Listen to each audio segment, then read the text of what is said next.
So Patrick. Hi, thank you. Hi. So I just I was introduced to your name this week, and unfortunately I haven't read. I've watched a few of the videos with Sam Harris. So I'm a student of Advaita, and so I'm Of what? Advaita. Okay. Just trying to unpack what it is that you're saying relative to the constructs that I have now. Yeah. What you came from an Advaitic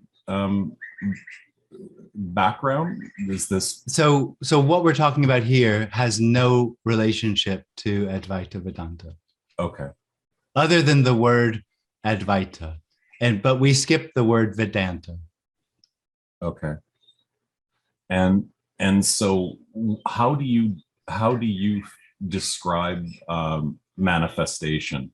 You can't. Okay. Yeah. Why?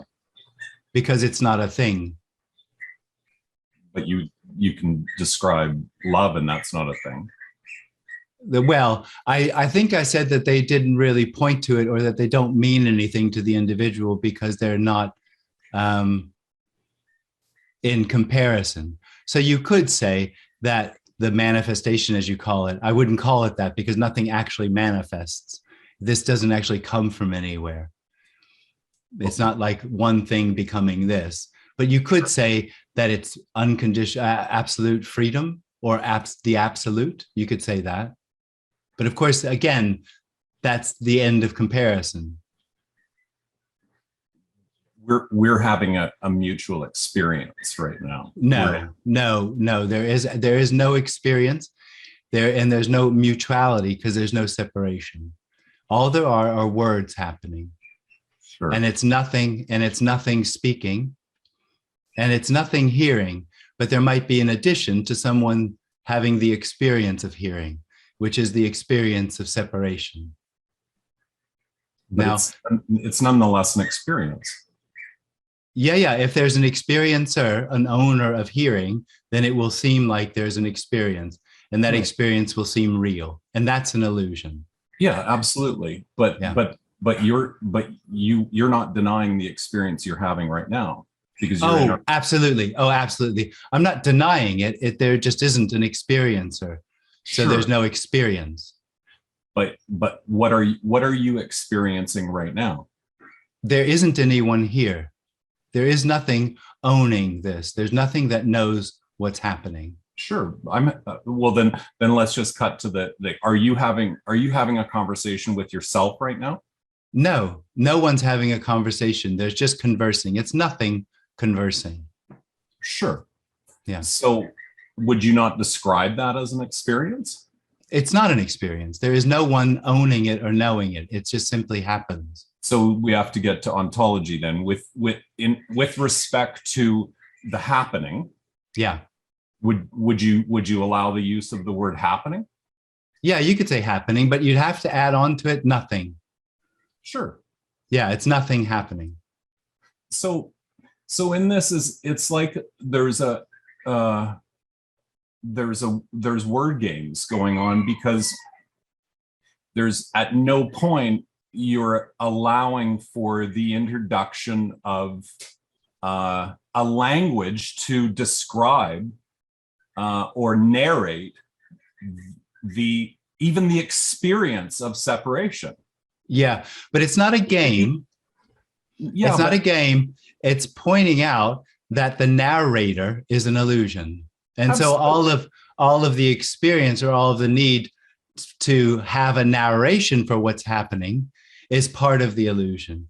And that illusory experience is exactly where the freedom that's longed for hides. And that's what we're illuminating here. That's all we're illuminating. It's exceptionally simple.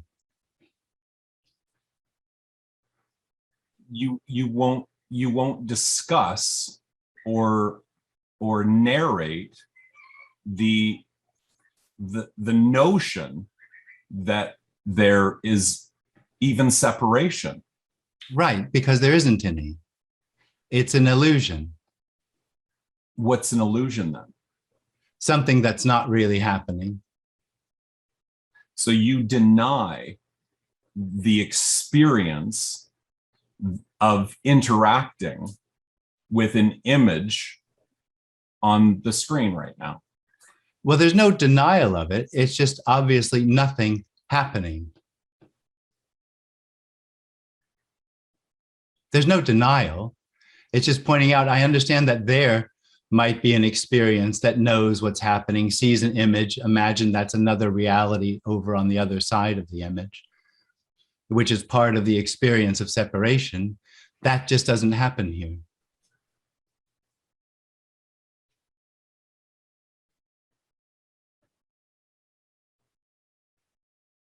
I raised my hand. Well, you didn't. You raised your hand. No, the hands are raised. No one does it. Yeah, but the fact that we're talking suggests. Well, we aren't.